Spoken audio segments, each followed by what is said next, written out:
Okay, so you guys watched me pull up the spreadsheet from the export of this hyper. Gosh, I don't feel well, and using that word over and over again is on my nerves. Hypo or hypocholesterolemia. So one of the things that I want to do next, and I'm newer at this because the component called competitive keywords is relatively new compared to the rest of niche genetics, is I want to go in and find what some of these sites are ranking for to find out if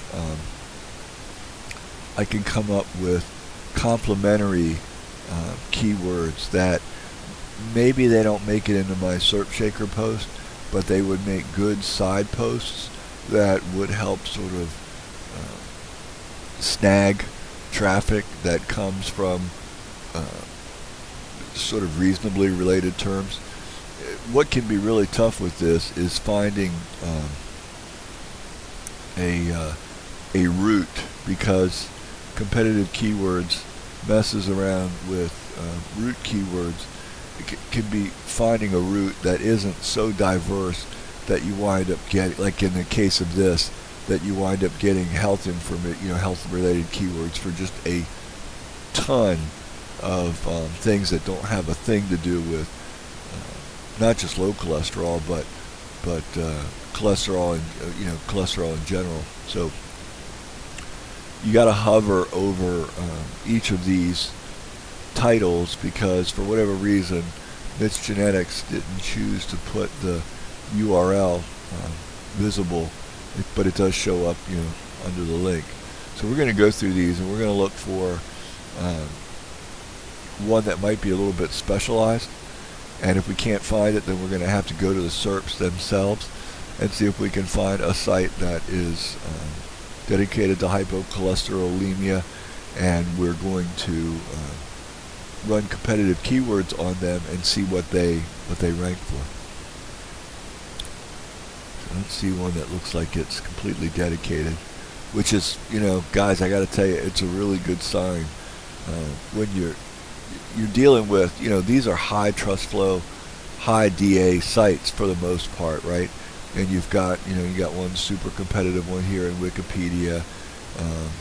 You've got a fair amount of light blue and green, which is a good sign. Those can be taken down, and these pink ones are your sweet spot. If you can get, like, you've got 5 out of the 10 here are pink, and that makes it pretty vulnerable if you put up a site that actually really does focus in on this rather than writing about it as part of a larger health-oriented site. So I'm encouraged by that, and I don't see one that is specifically oriented to this condition.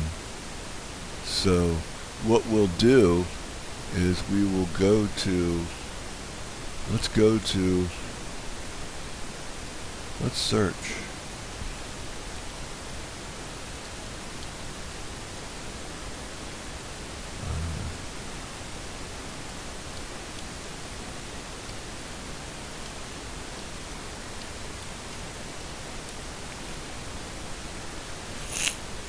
Okay.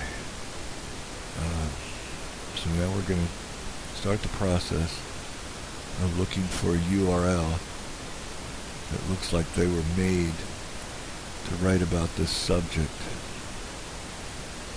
Celiac, that won't do it though. Rare diseases.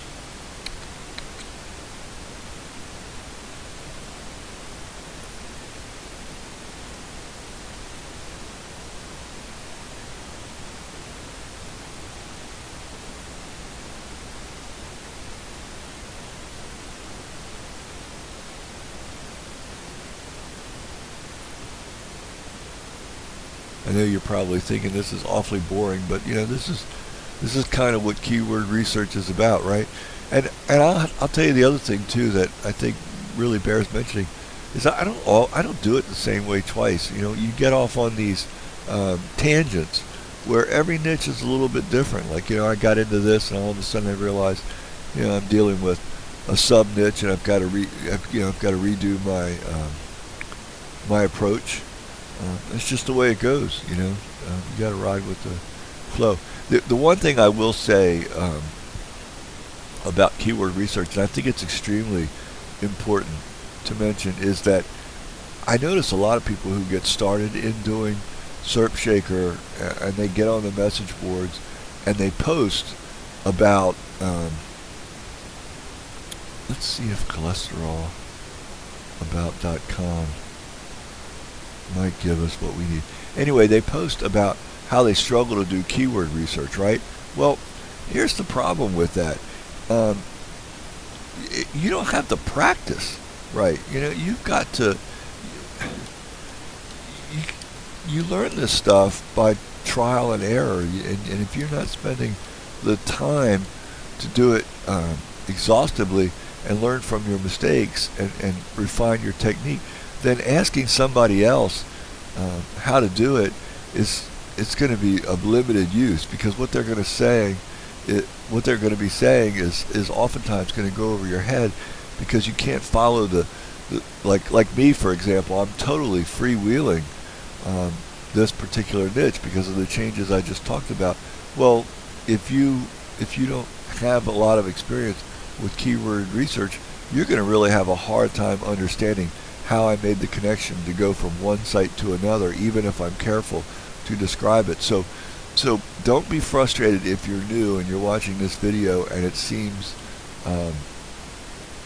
it seems over your head.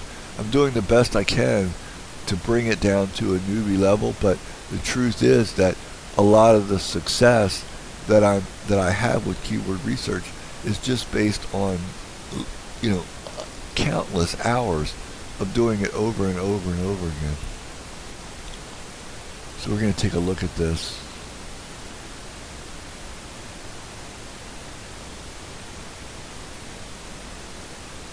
Oh, okay, pulled up on the next page, sorry. Okay, so let's see what these cats rank for. First thing we'll do, expand this to 100. I like to go for high CPC. Oh crap, you know what happened is it took the root again, and so we're not going to be able to use it.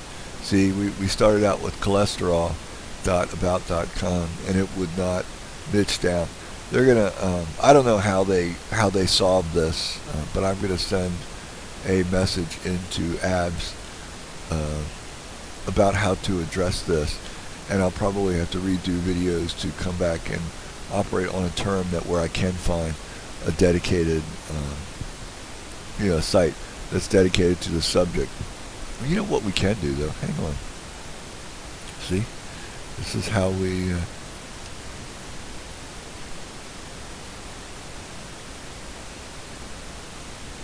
We're going to do it this way.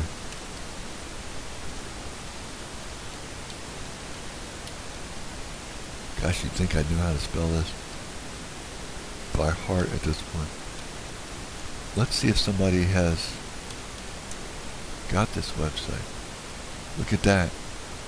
They don't have this website.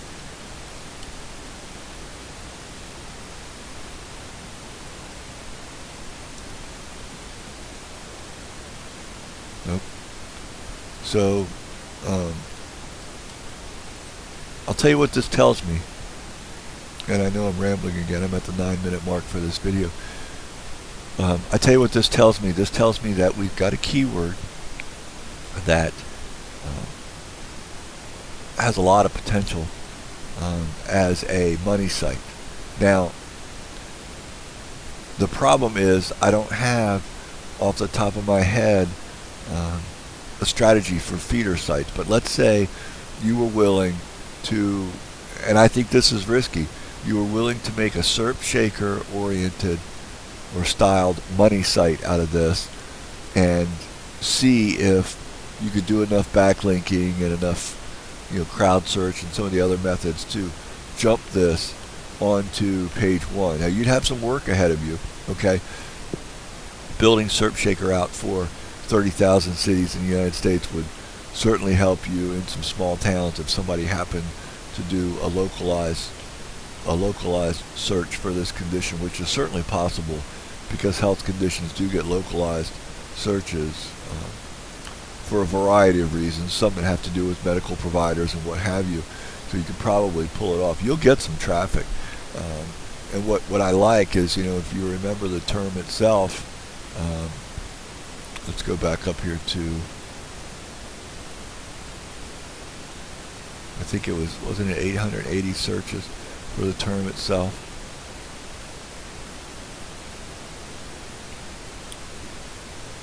Did it go over here? Yeah, 880 searches, and I bet if we were able to use low cholesterol enough within the body of our site, certainly in our SERP Shaker post,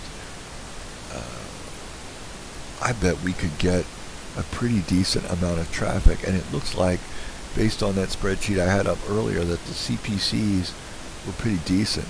Now this one ranks out as extremely difficult, and probably is.